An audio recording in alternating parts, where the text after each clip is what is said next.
And maybe just for the record, the nominee is my former governor in Kiambu. And we served at the same time when he was governor, and I was a first-time member of parliament. CS nominee, you have indicated that you are the party leader of Tujibebe in your documents. Tujibebe wa Kenya leader, as a party leader. I don't know whether you have resigned or you intend to resign. If approved, whether you would resign. Two, in relation to the question that the Deputy Speaker has asked on AI. This is a question from a Kenyan living in Finland who tells me he recently, and he also comes from Kiambu, he recently read an article in one of the newspapers in Helsinki on the working conditions that are described as equivalent to modern slave labor, where American big tech companies are using young Kenyans, especially to do what is described as harmful, removing what is described as harmful content or crude content on Facebook, on TikTok, Instagram, on largely main social media platforms. I say that they ensure that they review Facebook, TikTok, and Instagram to ensure that these important platforms are not filled with hate speech or incitement to violence. We watch murders, executions, child sexual abuse, and rape, often for more than 8 hours a day. And we are paid less than $2 an hour for it. The workers described as part of the excerpt from that article. And therefore, would want to hear what you would intend to do as Cabinet Secretary now in charge of ICT. One, to protect these young Kenyans from being exploited by the big tech companies working on AI from the US and other developed countries. And two, to also protect these young Kenyans from the harmful effects of the content that they watch, that they have to go through as they work. And you know, mental health is indeed a big issue and has been rated as one of the big issues, especially with those working in the tech space in the country. And probably part of it is out of this engagement with content that they are finding online as they work. What would you do to protect them? Lastly, on revenue assurance, calls dropping, Kenyans telcos continue to work with, we all work with phone companies or telcos that call drops are very frequent, and nobody ever compensates Kenyans for the call drops. What you would intend to do, plus, because that is a situation where these telcos are stealing from Kenyans as we make calls, but the same telcos also steal from government in terms of revenue, because we have a system where KRA cannot tell how much airtime you have used, because it's a self-reporting system with the telcos. What revenue assurance systems would you put in place, probably from CA, Communications Authority, to ensure that CA has a view of the amount of data, the amount of airtime that Safaricom and all the other telcos are selling to Kenyans, because there is theft both ways, from Kenyans and also from the revenue authorities. Nominee, you can record the next questions. Junet. Thank you, Honorable Speaker. Honorable Speaker, through you, I would like to ask the nominee, Honorable Walliam Kabogo Gitau, that we are looking here at the suitability, his suitability to be the Cabinet Secretary for ICT. In that regard, having been a governor, member of parliament, and having run a huge county like Kiambu, I have no doubt in his capacity. But these are the questions I want to ask. In 2010, Honorable Chairman, the late Professor George Saitoti, then the Minister for Internal Security, named in Parliament persons suspected with drug traffickers in connection with alleged illegal trade, drug trade, and who are under investigation. Among the persons that were named, Honorable Speaker, the name of Honorable Kabogo appeared on the list. Can you make it clear to this committee and the great people of this country who are watching you today, did you or have you ever been suspected or charged with the drug trafficking? Second question is, during your this is a simple one. During your tenure as a governor of Homa Bay, I mean of Kiambu. No, Kichwangi, do you Homa Bay? Yeah, it's Kiambu. You have snapped, they say many times, summons from the Senate. Now, as a cabinet secretary, you will be answerable to Parliament. These are, other than the appointing authority, these are your next employer, second employers. You will appear here every day to answer questions on ICT and those kind of things. Will you be able to appear before the Senate and the National Assembly at any time that are required? And lastly, people also describe you as somebody who is they say tough-headed, bordering arrogancy, highest level of high-handedness. How are you going to be compatible now with being a CS with this kind of job that requires a lot of humility? And looking at your CV, lastly, I went through, you have not indicated how many children you have. Can you share with the committee how many children you have, Honorable Kabogo? Go on. In Africa, we don't count children, so you can ignore that. Thank you, Mr. Speaker. First, I appreciate the fact that Honorable Junet has said he has no doubt I have the capabilities of becoming Minister for ICT. I thank you.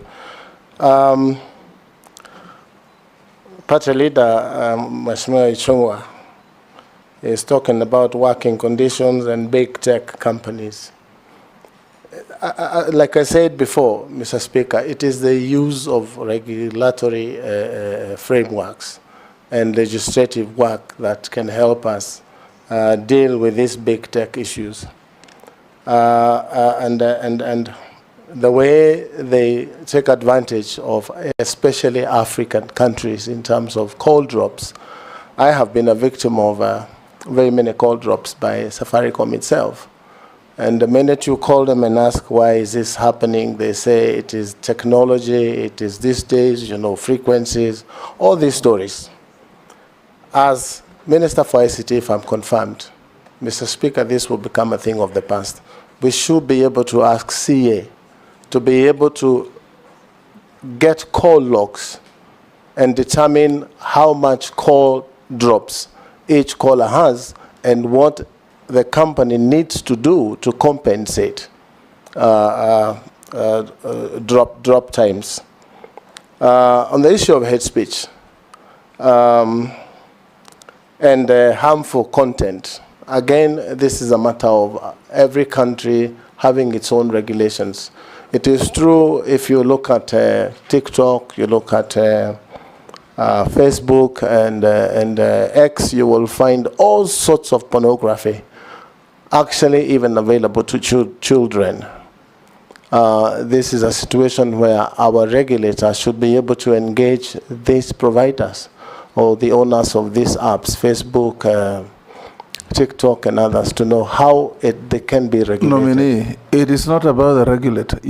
If you are approved, you'll be the minister providing policy direction. Exactly, That's Mr. what Speaker. Ichung'wa wants So to my know. first directive to CA is to be able to get to know how this can be regulated. And we have technical people who have experience, Mr. Speaker, on how these things can be done. I should be able to sit with them on the first or second day of my term in office to make sure that there is a direct and clear way of dealing with these problems. So, Mr. Speaker, on the issue of exploitation, I have addressed that. Perfect and harmful content, again, it is a matter of great concern how much bad content is available on these platforms, and it is worldwide. We have seen situations where other countries have stopped certain platforms in operating, like for example, the discussion now in the US, where TikTok is supposed to be banned from using the American airspace. I should be able to get to the bottom of these things and see that the Kenyan content is good for consumption for underage and also other users. If I go to, I'm not sure whether I got the third question from... He asked if you are still chairman of Tujibebe party. Yes, Mr. Chairman, I am not a chairman of Jibebe now. The minute I was nominated by the president, I resigned the following day, and I think a copy of that is in the bundle of documents that I have given.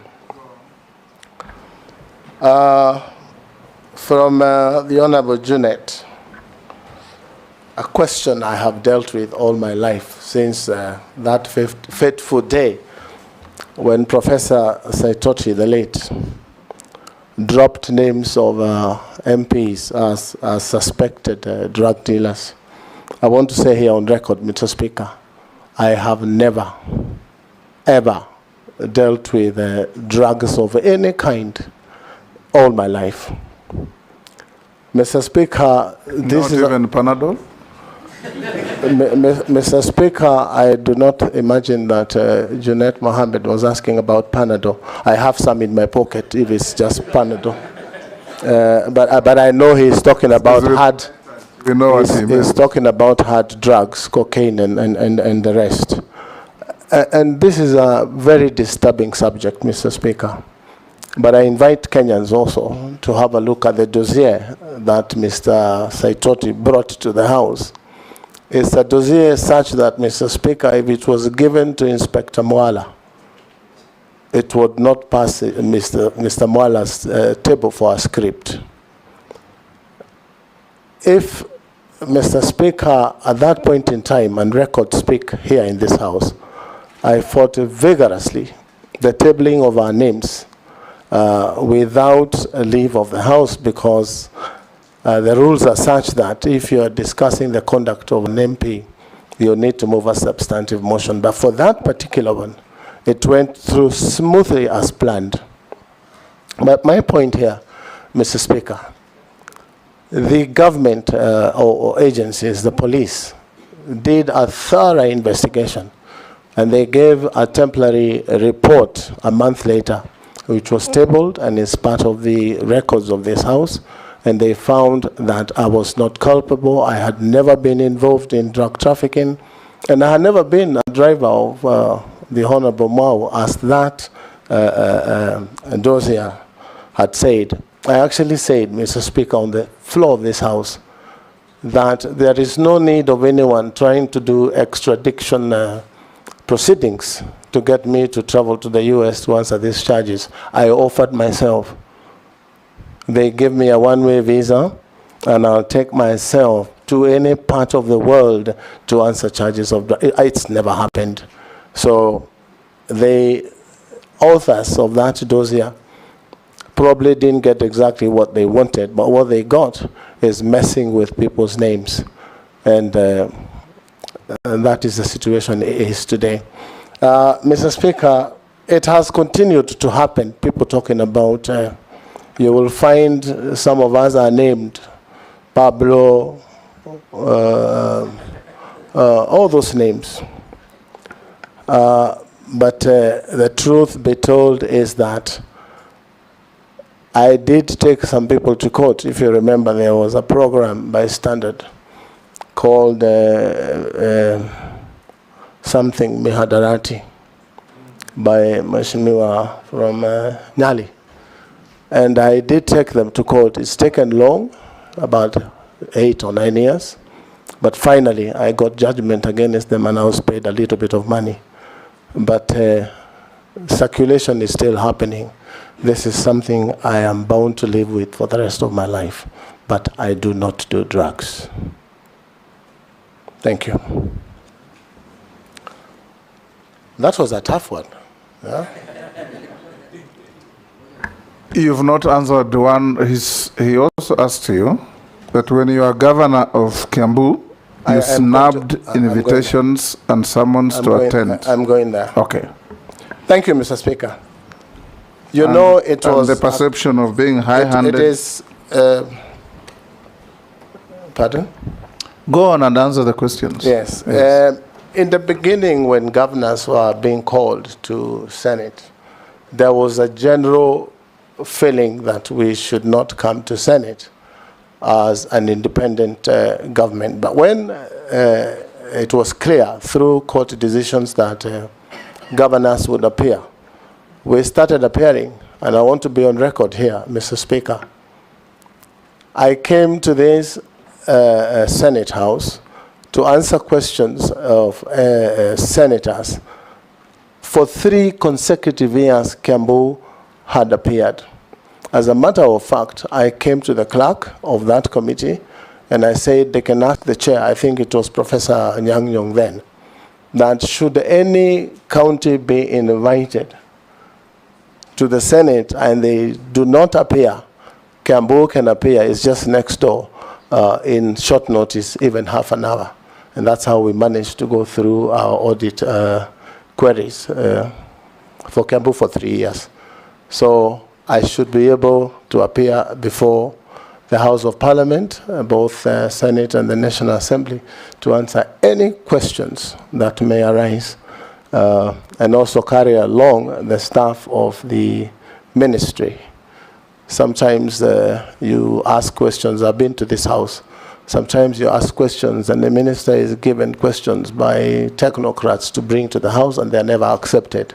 I should be able to come with the PS or whoever it is and tell them, now you need to answer this question because it's being asked by MPs who represent the people. It's the people asking. So I will honor invitations to appear. What was the other part? Are you arrogant, yes, hard-headed, and high-handed? Mr. Speaker, I have a very serious face, just like yourself. And that may sometimes be confused to be, but I'm very straightforward. And I do not beat about the bush. I say things as they are. And this is where people wonder whether doing things right or doing the right things is the thing to do. I believe in doing things right, but doing them right. So that sometimes it appears. I have a very strong personality on putting things in order. And that is why I was able to bring order to Kiambu, a very difficult county. How come they rejected you after 1 term? Mr. Speaker, that is a long discussion you and I would have because you know how elections are done in this country. Yes, Junet? Mr. Speaker, the nominee has answered by saying he is not high-handed, he is not arrogant because he has a very serious face. So does he use his face and his bald head to scare people? Speaker, maybe because there's also a question CS nominee did not answer, but probably just in defense of him, Honorable Speaker, on that, or without being seen to defend him, from a question by my colleague Junet, is probably a character trait of people from Kiambu of being straightforward, saying it as it is, and we are at times misconstrued to be arrogant. But that's just the way we are, Honorable Speaker, those of us who come from Kiambu. So is that what you said, leader, at the burial of the mother of the Speaker? Honorable Speaker, CS, my question on the big tech companies is how they're exploiting, and in fact that article spoke of the work that is usually done by students, housewives, and groups of people who are in a weak position. So what I wanted to hear from you is what policy proposals would you be having to ensure, one, that the big tech companies first conform to our labor laws. Two, they are not exploiting these people because they're in a weak position. Because what they are doing is taking advantage of our students because they can be paid $2. $2 translates to about 300 shillings an hour. But in the US, nobody will be paid $2 for whatever mundane task you are given. So I'd want to hear what policy proposals you'd bring into the ministry to ensure that we enforce our labor laws with the big tech companies, as much as we're in a third world and developing country, but also big tech companies are not taking advantage of our resource, because these young people who are tech savvy are a resource to this country and to the world, and therefore they ought to be compensated properly. That's the bit CS, I think you did get the question. He's a CS nominee. He's CS not a nominee. Yes, it's a good prayer, Mr. Speaker. You will realize, Mheshimiwa Ishongwa, that it's not only affecting Kenyans on outside jobs. even the local content creators, like in music, that put their stuff on YouTube, they rarely get value for their content. So I should be able to bring into Parliament a bill that should be able to regulate how much money content creators are paid, just like the coffee industry. There are brokers in this business of digital economy who take advantage. You'll be surprised that probably a job like that is paid for $200 and only $20 or $10 that get to this. So we should be able to do that through some regulation and some law. And knowing how vibrant our young people are, they would be happy, especially the Gen Zs. We can redirect their energy into using that energy productively to make money in the digital economy. So I should be at the forefront in terms of bringing laws or amendments to our laws so that our labor laws are applicable. But again, challenges of enforcement is something we would need to worry about how to enforce, because the employing agency is an American agency, is a British agency. How do we apply it online here? So, and those are things that the technical people in the ministry should be able to advise. Pausing. Thank you, Mr. Chairman, our Speaker. Honorable Kabogo, people listening to you and watching you, particularly from rural areas, are worried. They have given me their messages. And they're saying, how much does Honorable Kabogo know this country? How much does he travel out of Kiambu? Out of Nairobi? How much? Like, for example, do you know anywhere, like in Pokot, any location in Pokot? As an example, Honorable Kabogo. Why? Because of the Minister for ICT now. It's actually about the rural areas in terms of communication, you know, in terms of telephone communication and so on and so forth, which actually lacks in this country, Honorable Kabogo, and particularly pastoral areas, conflict areas, where if we had this communication, maybe it would have helped us to reduce these conflicts. And therefore, they're asking me to ask you and tell them, how much have you traveled out of Kiambu? Number two, what are you going to do should Parliament approve you and the President appoints you? What are you going to do with the Universal Service Fund? You know that sits in CAK. And that fund is supposed now to do what I'm telling you, making our country reachable in terms of telecommunication. But it's not being used to the best of... There are many Kenyans who cannot call Nairobi now. So, Honorable Kabogo, how much have you traveled out of Kiambu? Hold, Coach. Just not Honorable Kabogo. Thank you, Honorable Speaker. Honorable Kabogo, our cyberspace has become extremely robust. And I have a totally different view. Many people will probably vilify the young people out there who have different arguments and are doing all sorts of things in that space.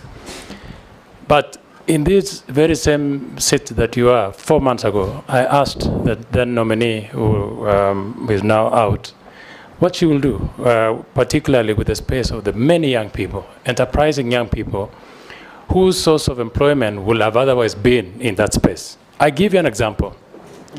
Mulot, for instance, is a small town, but extremely robust in terms of business. That is particularly coming from the cyberspace. So many young people, but many of it borders on criminality. And I posed a question at that time to the CS nominee, that what will she do differently to make sure that you can harness the young people there and have a resource in them. She promised that she was actually going to look into it. She was going to probably even build an institute and tap on the knowledge of these young people and onboard them into genuine business and transactions online. Of course, she didn't do it. I really want to peg my hope, assuming that you are approved, and I really want to hear your thoughts. What are your plans to these many young people out there? You look at the communication there on the internet, and you can see frustration. And many people are educated. Can we tap this otherwise unuseful communication on the internet and make a resource out of it, make those people earn their income from that space, and in a way, we will get rid of the negative communication that we have in the cyberspace. What are your thoughts, Honorable Kabogo? Naisula, take the next, Honorable Kabogo. Thank you, Chairman. And one of my questions was raised by Honorable Kosing on the issue of ensuring that every part of the country, Kenyans can access telecommunication services as a basic right or need. My question is on the issue of data protection. There's been a conversation in the country about how people are accessing individuals' data. When you talk about people who are to be arrested or to be found and their data is accessible, through the telecommunication providers, it cuts the same way. Members of Parliament here also, their data is plastered all over, and they get kusalimiwa. I would like to get your views on data protection of individuals in the country for everybody, because it's a double-edged sword. It cuts both ways for everybody, and how you're going to ensure that individual data is actually protected. And then the last question is that many Kenyans have suffered financial losses from SIM swap fraud and other electronic money-related scams. If approved, what strategies will the ministry adopt to address, mitigate, and prevent SIM swap fraud and ensure online safety for all consumers? Yes, can you answer those? Thank you, Mr. Speaker. I can't remember the name. Honorable Posing. Posing, yes. I thought all members introduced themselves. Kabogo, Mr. Speaker, Kabogo is very widely traveled in Kenya. I know every corner of Kenya. I remember holding a harambe in his constituency with one of the ex-former ministers. So I have traveled. At some point when I was younger, Mr. Speaker, I would fly all over the country, so I am conversant with Kenya. And be assured that if I'm confirmed, this digital divide will be a thing of the past. As you have said, USF funds are there available, probably to a tune of 115 million if my research, 115 billion if my research is correct. And we should be able, if you look at the master plan of the ICT department, is to connect Kenya. And I want to be the minister, Mr. Speaker, if confirmed, who connected Kenya 100%. Mr. Speaker, you realize that from TIMS, Kenya government owns 20% of the internet in that cable. And you will find only 2% of that is tapped and utilized by Kenyans and more so government departments. So I should be the one who will make sure that that 20% is spread in the whole republic. And for cases where security is a threat, we have satellite services like what Starlink is doing now. So government should be able to have a discussion with satellite internet providers so that the entire republic is connected. I'm cognizant of the fact that there's a plan to put 100,000 kilometers of fiber optic cable to connect the country, but also cognizant of the fact that most of those cables are not lit. So if I'm confirmed and going to the minister, I should be able to make sure that the cables that have been put so far are lit. And Kenyans can enjoy internet services in the entire republic. Cyberspace from Honorable Koech, and what we will do to make sure that we harness the energy of the young men.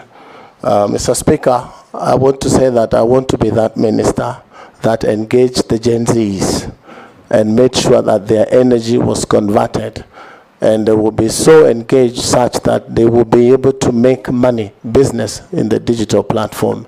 And Mr. Speaker, when I was in Kiambu, I did see the plight of the young and how poor the young men and women were. And they had gone to school, we had pushed them through school, and we told them, you study and you will get a job.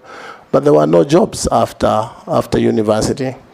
And I really got surprised at some point where graduates and doctors were very happy about kazi mtaani. And that's a very sad story for a graduate to go to kazi mtaani. So I started a biashara fund where we set aside 300 million shillings for small loans to young boys and girls, and mostly women, disadvantaged communities in society.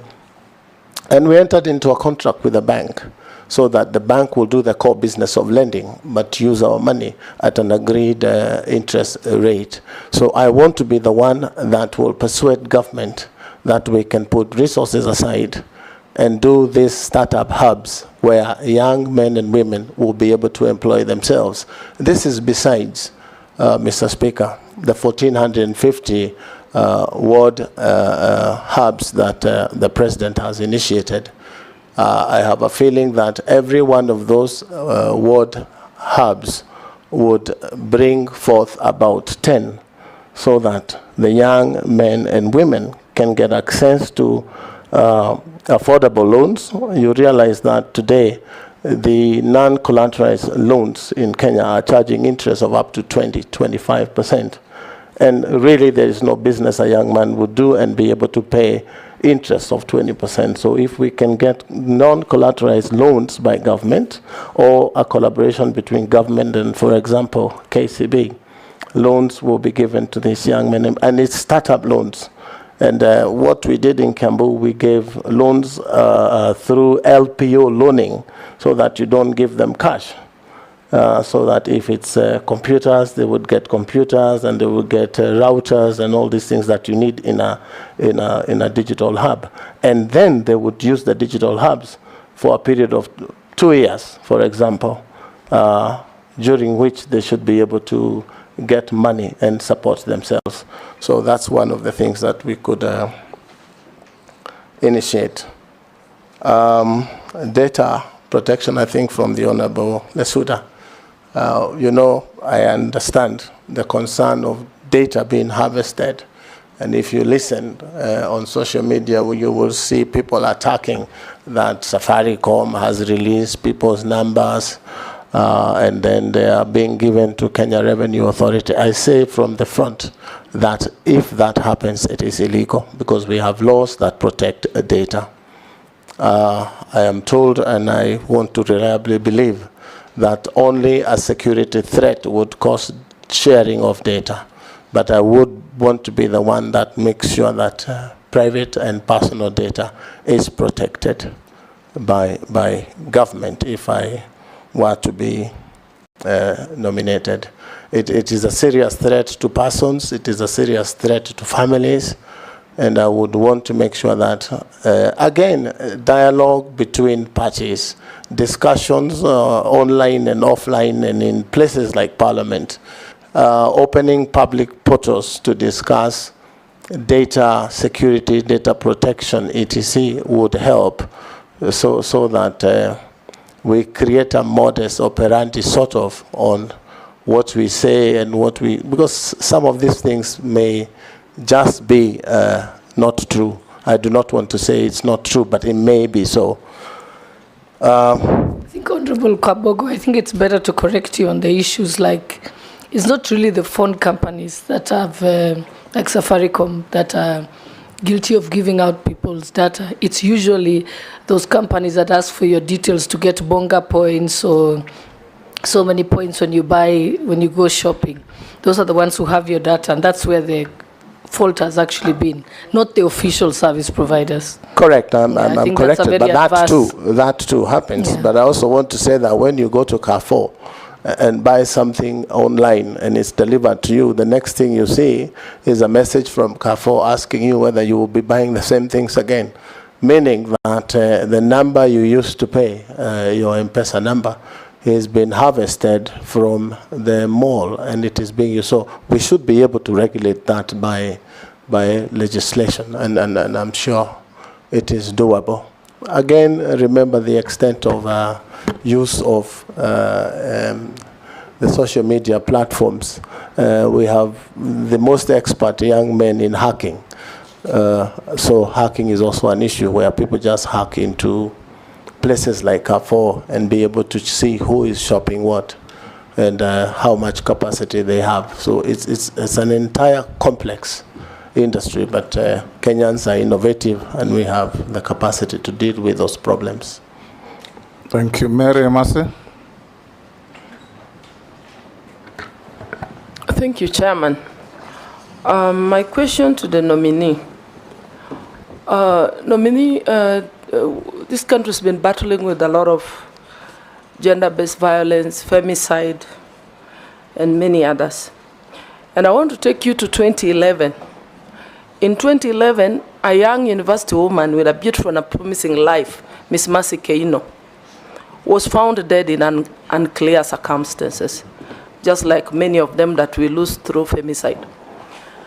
And that was after being invited to a party where it is alleged you were the host. That tragic incident left so many Kenyans, so many questions in Kenyans' minds, and still remains in the memory of many Kenyans. Kindly expound on this and explain whether you are fit to hold office in light of these allegations. Thank you. Dawood. Thank you, Mr. Speaker. Honorable Kabogo, you've been a governor. But I think you know the docket you're going into is the ICT and communication. And the Kenya Kwanza government needs more communication out there than anything else. I believe you know about holography. If you do, please, you will tell us how you would want to deploy it, even if the president cannot make it into one area to communicate, or a minister. They do not have to go in 2-3 places. It can be done through holography. Would you explore that idea? Today, I don't know if you're aware of the Kenya National Artificial Intelligence Strategy Paper 2025-2030 has been released. A draft has been released. I don't know if you're aware of that. If you're not, what you will find, would you then want to change what has already been circulated as a draft, or how will you enrich it? You have said you will get bored very easily. That's why you left the job you were doing. I hope the job you're now looking for, the right now, which we are vetting you for, you won't get bored so fastly. The last one is regarding KBC and Communications Authority and Helios. Helios, the one which was buying telecom. Helio, I am corrected. If I don't know how you have communicated with CAK, there is a debt which CAK has got of KBC, which has not paid about 6 billion shillings. How are you going to tackle that? And how are you going to tackle the retirees of KBC who are not getting their pensions and the lump sums from the year 2021? Thank you, Chair. Ferdinand. Chairman. May I switch on off your mic? I think traveling around and interacting with the people from this region, the East African countries actually are looking at Kenya as a more developed, because I've been to Tanzania, Uganda, and even Southern Sudan. And I've realized that the whole Kenya to be more developed in terms of the ICT facilitation.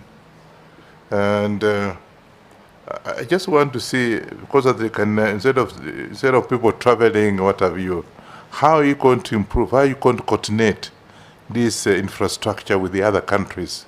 If we met you, the Minister for Communication. Secondly, I think what we are seeing around is a lot of indiscipline among our youths. And you are trying to explain, but the youths needs a program, a specific program to be able to discipline them going forward. If we leave them the way they are, this country is going to be thrown to the dogs. So what programs will you come with? Being, of course, you are saying you know this discipline. What are you going to come up with a program to be able to discipline our children so that going forward, there's discipline in the area, particularly in your country? Thank you. Last on this batch, Morugara. Yes. Thank you, Mr. Chairman. Nominee, just put a star against KBC because we are not very good at keeping our national heritage. I mean, the successor in title, KBC, took over from VOK. And VOK was quite developed those days when we used to have it as our main station. Today it's a pale shandle. And we are worried that other entities in other countries, which are possibly national broadcasting corporations, like BBC, South African Broadcasting Corporation, have been able to peak, but KBC is going down. What measures are you going to put in place to transform KBC so that from your tenure, the time you take it up, if you're approved, we now start seeing KBC coming up to a point that it will become a competitor of BBC, South African Broadcasting Corporation, Voice of America, and everybody else. Secondly, a while ago, a very noble idea was introduced, which was to digitally register Kenyans through a number called Huduma number. We were given a very good story of what it was going to be, that you will get your number for those who are being born from birth, and you would carry it to the grave, such that it would not be replicated, and we would always be able to tell who that person is. That was from the office of the president, but principally it should have been from the Minister of ICT. Is it a good idea to have Kenyans registered under one card, under one number, like the Huduma number, which is going to be your everything? And if it is in your favor, how would you protect that under the Data Protection Act? Thank you. Nominee, you can answer those four. Mr. Speaker, the first one was from Honorable Mary. Yes. Is that so? Mr. Speaker, the issue of 2011 of Mercy Kaino, a very tragic story, Mr. Speaker. The honourable member has said it is alleged that I had invited people to a party. Mr. Speaker, that is not true. This is just a situation where you find yourself at a place at the wrong time. It was a public place, a restaurant, and there were several groups of people in that place, Mr. Speaker. And the issue of the death of Mercy Kaino came to me 2 weeks after she had been buried. And even if I had met her the following day after that hotel or restaurant, I would never have noticed her. It is a sad story, and Kenyan life was lost, but I sincerely and truly had nothing to do with it.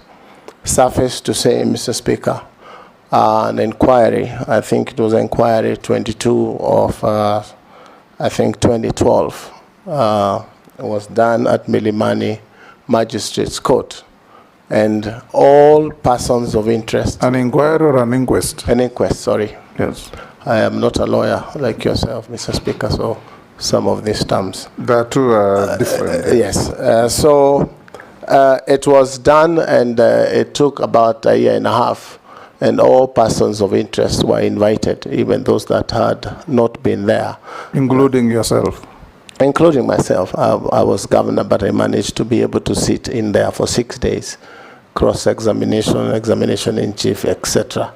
And I was exonerated by the judgment of that court, a court that made a finding that the late Masekino was a victim of a hit and run by a truck. And that matter rests there. It is a sad story.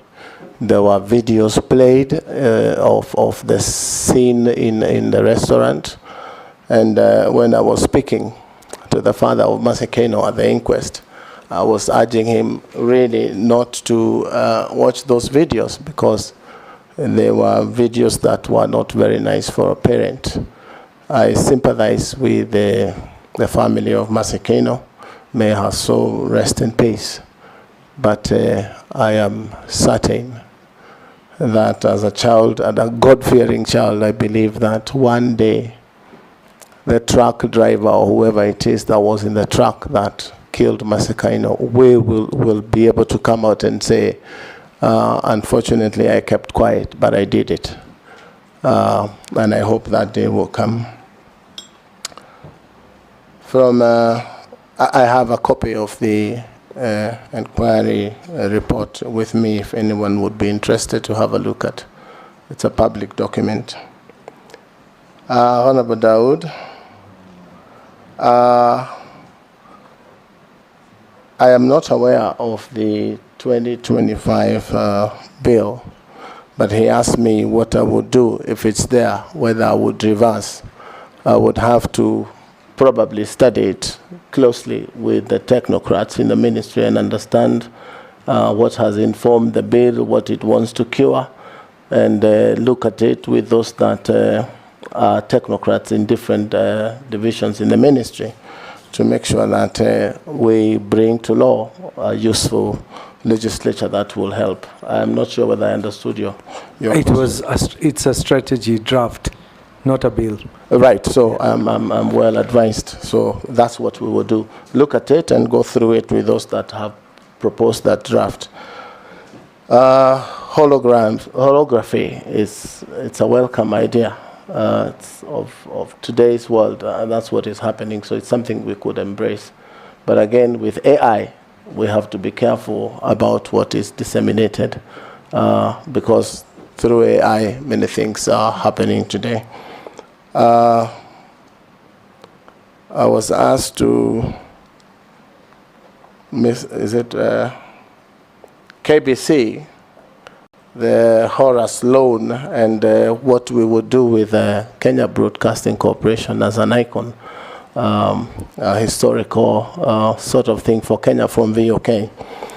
In my mind, Mr. Speaker, KBC needs a total overhaul. It needs to be reassessed how it's operating, so that if you look at BBC and other, Al Jazeera and others, they have a contribution from state that funds public broadcasting, so that KBC may have a wing of public broadcasting and the commercial division that takes care of its commercial entity. I've talked to a couple of people and they say KBC has got a lot of land. They could sell their land and revamp KBC financially. From the school of thought, Mr. Speaker, when you sell the first parcel and sort out the employees' emoluments and pension and statutory deductions that have not been paid, and probably buy a few cameras and things like that, they go back to the same hole a year later. They will pick the next plots and sell until the 8th one is sold and they have no plot to sell. We should be able to go in and reassess the viability of KBC as it stands.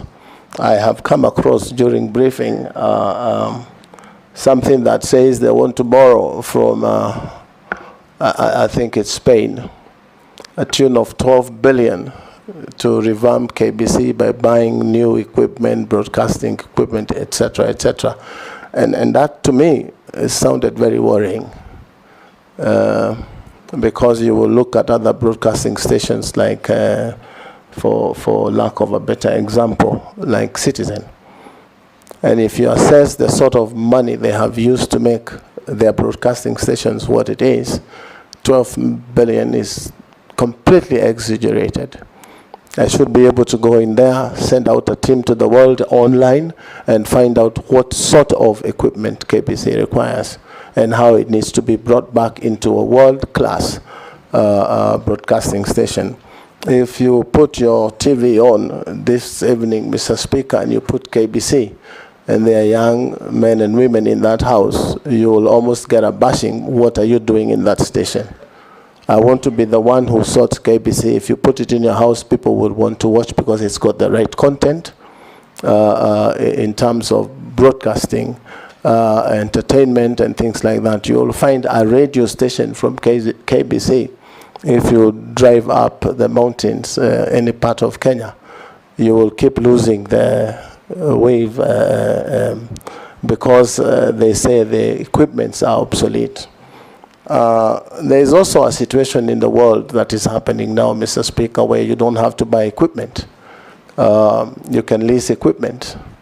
And the lessor of equipment is responsible for managing and keeping the equipment running. And if it fails, they bring in new equipment. That may be cheaper.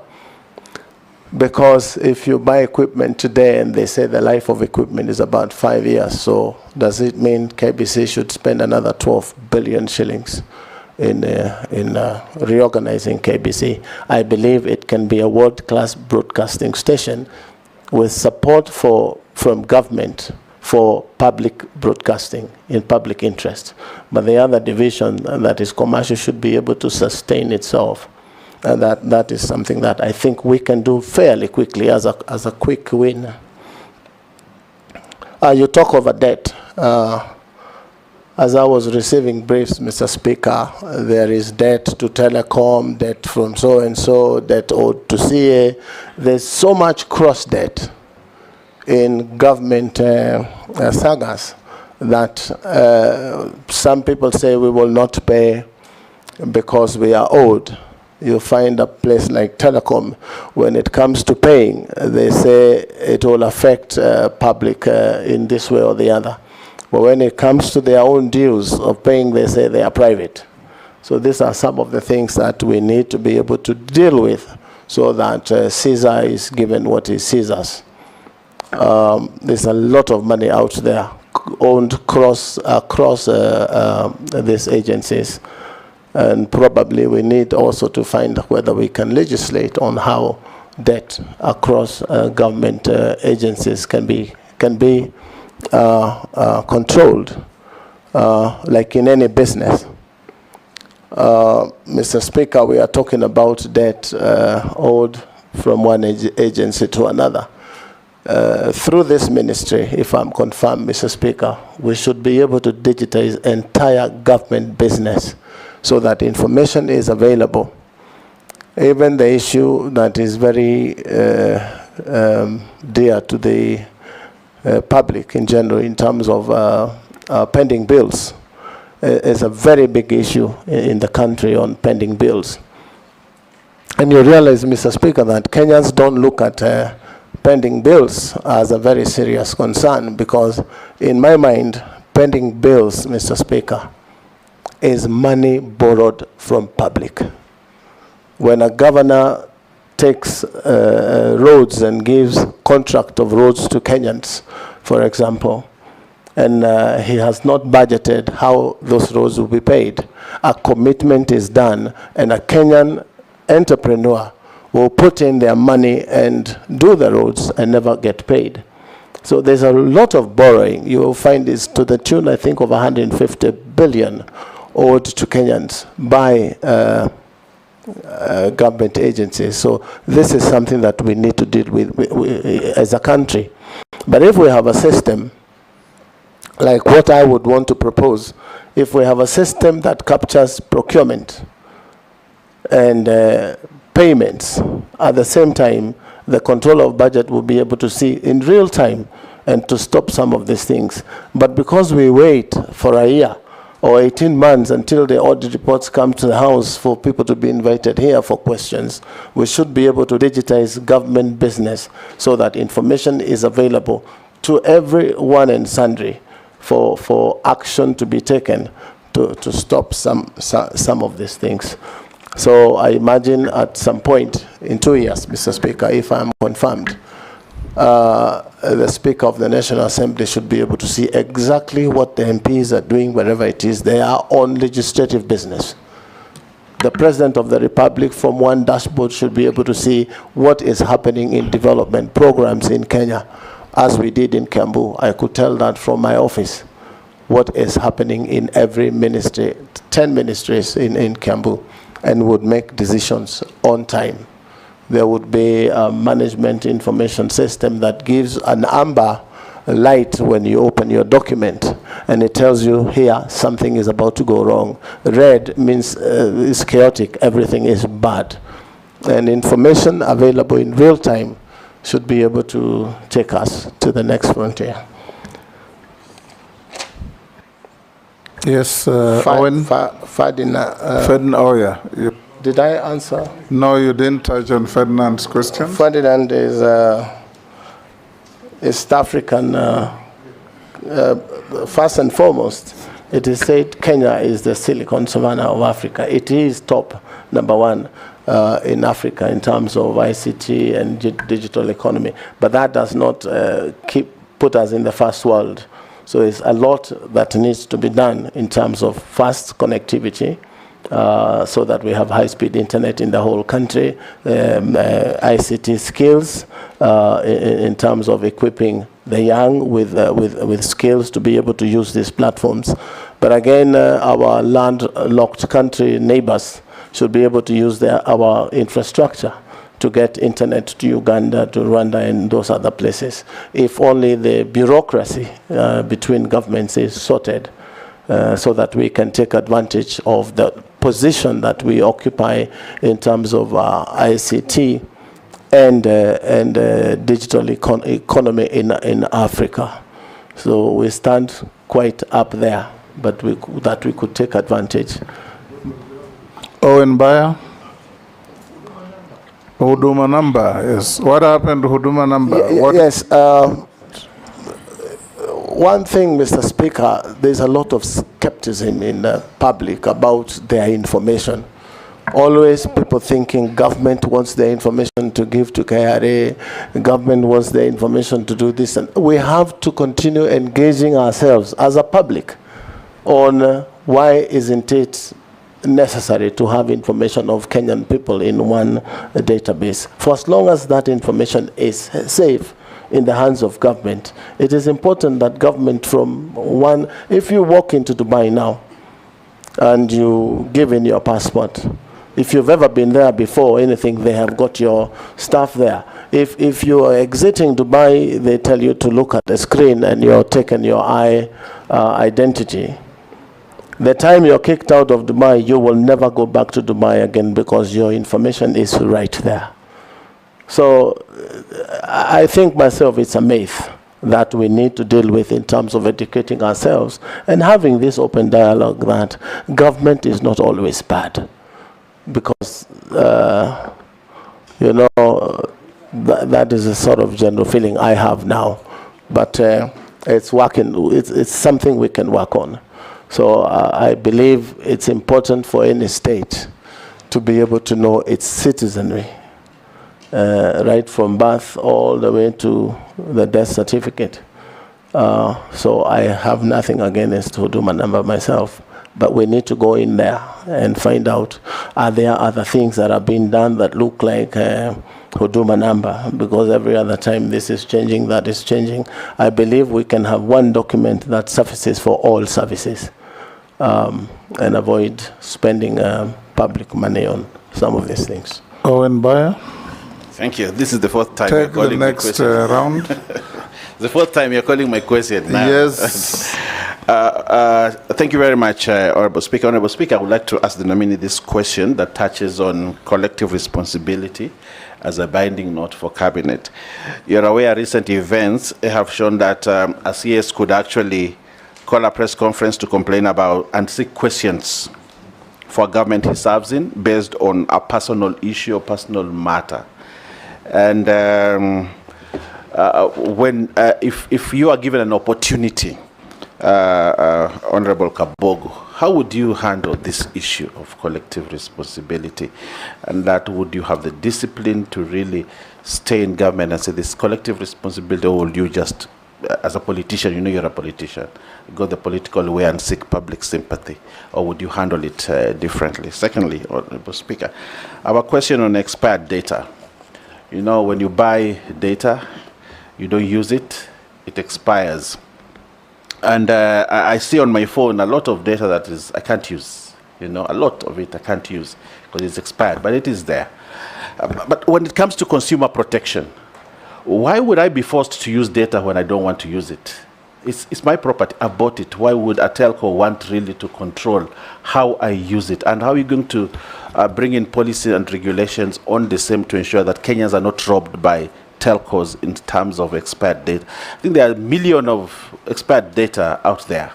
And Kenya are suffering. They have it, they can't use it because somebody decided they can't use it. You know, and lastly, Konza Metropolis was a great idea. We see it when we pass going to Mombasa and we see the development that is there. But the idea behind the Konza Metropolis is that we're going to have cutting-edge technology coming out of it. Cutting-edge technology, that we are Silicon Savannah. And that was the base for the Silicon Savannah, that we would see a lot of things, apps and all that coming out. But what we see a lot is buildings. We see they come out to install internet, simple things that would have been done from Nairobi. But we have a whole lot of a metropolis, and we would like to see it work.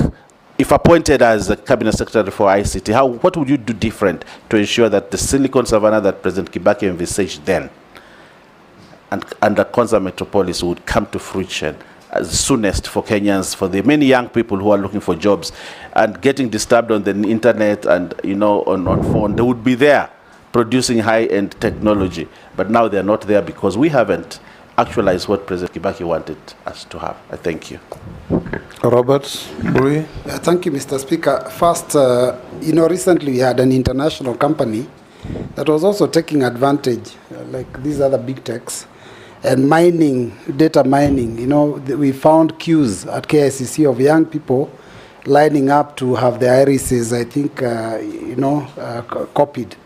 And it took the intervention of the National Assembly, actually, to stop that. So what will you do to ensure that this kind of thing doesn't happen again?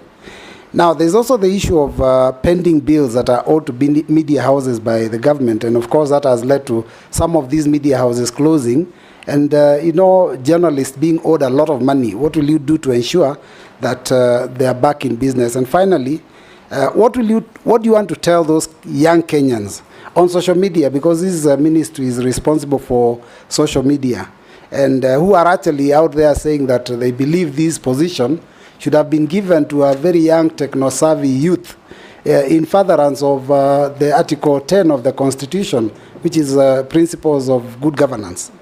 Thank you, Speaker. Let's take one more. In fact, two more. Mule. Thank you, Mr. Speaker. Honorable Kabogo, if you are approved by this House, and I heard you speak about Starlink, owned by the billionaire Enoch Marx from the US, what will you do to make sure that you protect the investment done by Kenyan companies like Safaricom, Telecom, and any other investment which has been done in the country, to make sure that Starlink does not come here and kill Safaricom overnight? You know the number of people working for Safaricom. The revenue collected by government from Safaricom is the highest. If we allow this under your watch, I think the Gen Zs will not let you smile. So we want to hear your views on that, because it's a connectivity issue and investment by Kenyan taxpayers' money in this country, and you must protect it. We need to gather. Secondly, Vision 2030, which has emphasized a lot on development on knowledge-based economy, highlighting the importance of ICT in this country.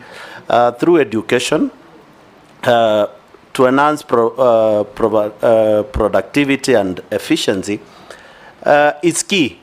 And we are getting into this ministry whereby we have only 5 years to actualize the Vision 2030. That's 5 years to go. And we still have the Concert City, which is supposed to, and it was one of the flagship of this, to make sure that digitization and ICT integration in the schools is well implemented.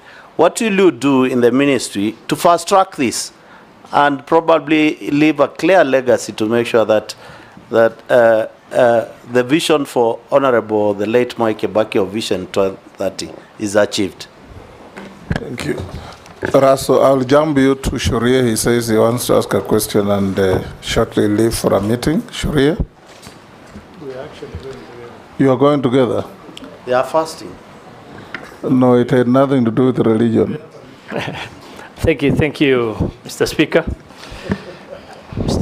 Mheshimiwa Kabogo, there was a recent public notice issued by the Communication Authority on tax compliance for mobile devices in Kenya, which has raised concerns among consumers and stakeholders regarding its implementation. To your knowledge, what is the intention of this notice and its relation to the government agenda on telecommunication security? Thank you. So, Raso, if you are going together, then I'll give you the opportunity. Mr. Speaker, he seems not to have gotten the question. He wants me to repeat it, is it? Okay. Through the chair. Through the chair, okay. Thank you, Mr. Speaker. There was a recent public notice issued by the Communication Authority on tax compliance for mobile devices in Kenya, which had raised concerns among consumers and stakeholders. To your knowledge, what is the intention of this notice and its relation to government agenda and telecommunication security? Thank you, Honorable Speaker. Okay, Raso. Honorable Raso. Thank you, Honorable Speaker. Honorable Speaker, I walked in late. My name is Dido Raso, MP for Saku. Honorable Kabogo, if the House approves your nomination, your ministry will be mouthful: information, communication, and the digital economy. The world has moved there. Actually, you will be sitting at the center of the world. The problem in Kenya today is about cyber security, about cyber bullying, and cyber attacks, and cyber crime. Currently, we have 20,000 services on eCitizen. If those sites actually are attacked, it means Kenya will be closed for a minute, for a day, even for a month. If you'll be given this position, there's the balance between securing Kenya, but also opening the digital economy for business. How have you placed yourself that Kenya runs, but at the same time, Kenya is secure? Thank you, Honorable Speaker. You can respond to those four. Thank you, Mr. Speaker. Yes. The first one was from, I think, Honorable Owen Bayer. About collective responsibility. That is the issue, the whole world, where collective responsibility is supposed to be. Excuse me, Mr. Speaker. And you talked about a recent situation where a minister of government came out and broadcasted dissent or his dissatisfaction on the issue of abductions.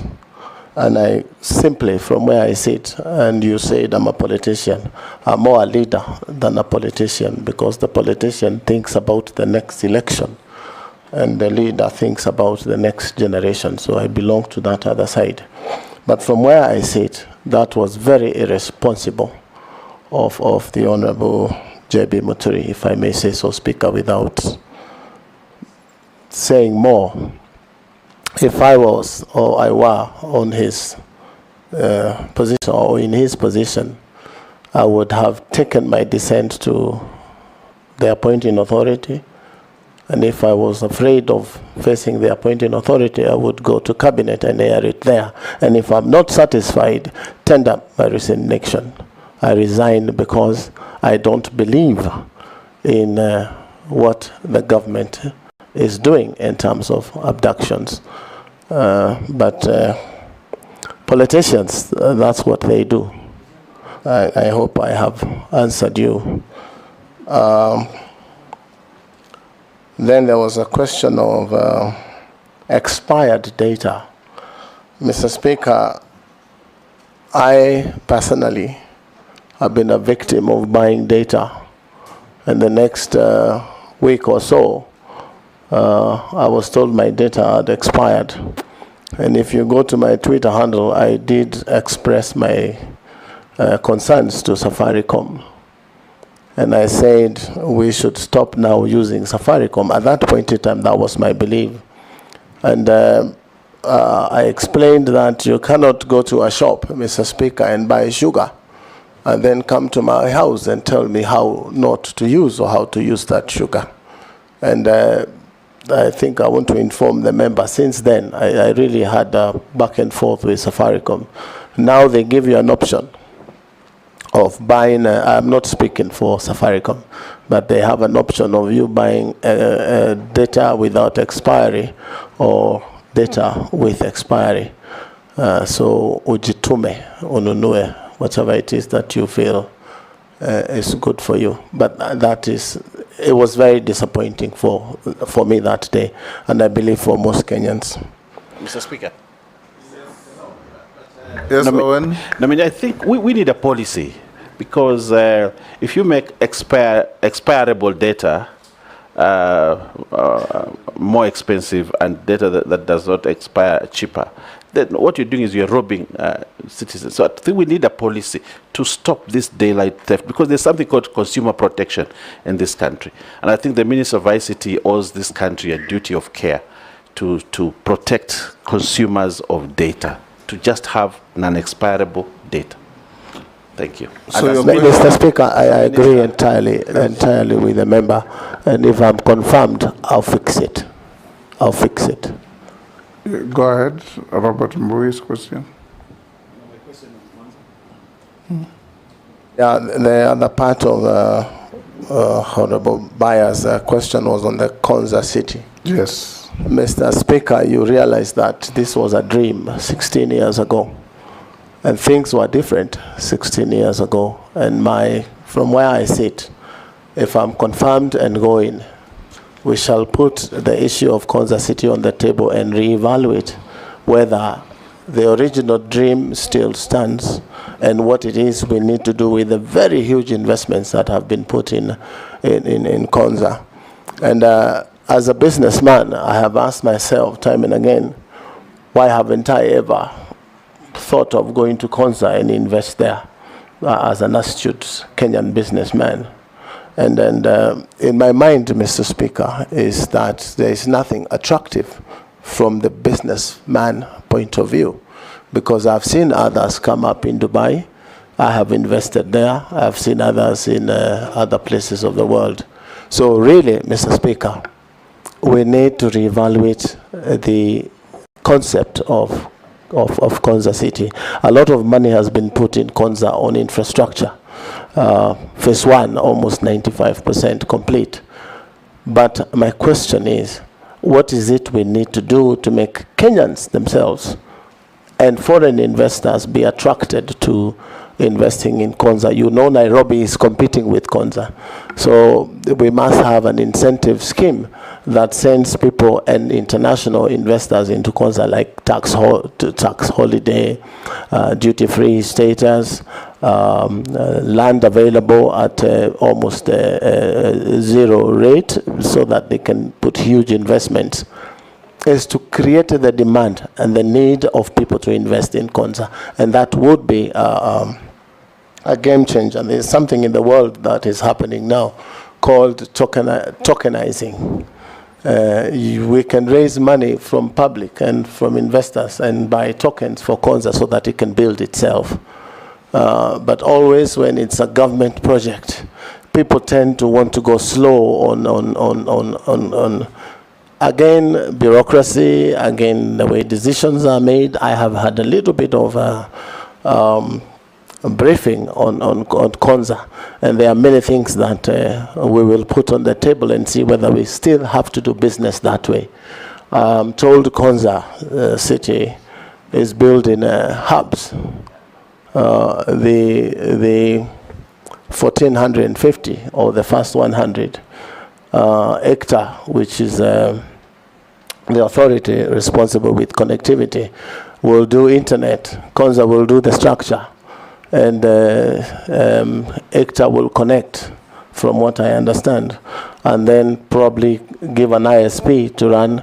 Is it really the right thing to do for Konza to build these hubs or concentrate on the core mandate of Konza? This is questions I will need to ask until I'm convinced that that is the way to do this business. So there's a lot that will be on the table of the ICT minister in as far as Konza city is concerned, because 16 years ago it was a great idea to have Konza as one smart city, but today you would see that we need to devolve and have smart cities almost in every county, and that's the way the world is going today. Why don't we have the Elon Musks of this world investing in Konza city?